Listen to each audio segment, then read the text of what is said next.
Again, why not the dance? He pull a machine, hungry lion, I want again. Tengo share tengo wane mkana, nasita kuwaradiza kutitosi kona. Again, why not the dance? Ungwe wapinda, wacha nipika chete my mind is short. Pika jina pilot vanona hora. Iyo wachitisa madura nishitora. Levura ndawa tena jalizo. Wacha nipika chete my mind is short. Pika jina pilot vanona hora. Iyo wachitisa madura nishitora. Levura ndawa tena jalizo.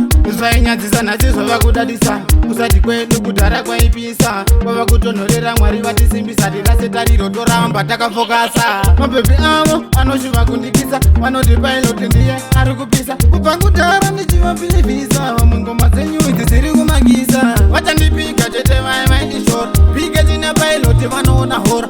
Ivo vachidhisa matora ndichitora. Levhura ndava tena chandidzora. Vachandipika chete my mind is short. Pike china pilot vanoona hora.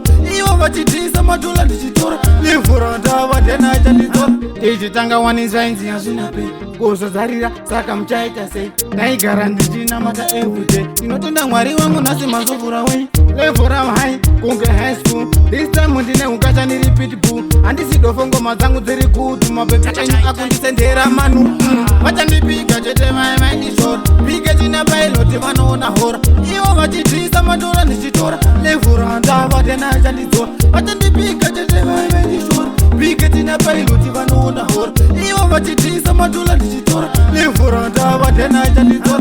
Zvainyadzisa nachizo vakudadisa. Usati kwedu kudhara kwaipisa. Wava kutonhorera mwari vatisimbisa. Tirase tariro toramba takafokasa. Mabhebhi avo anoshuva kundikisa. Vanoti pilot ndiye ari kupisa. Kubva kudhara ndichivabhilivhisa. Vamwe ngoma dzenyu idzi dziri kumagisa. Vachandipika chete my mind is short. Pike china pilot vanoona hora.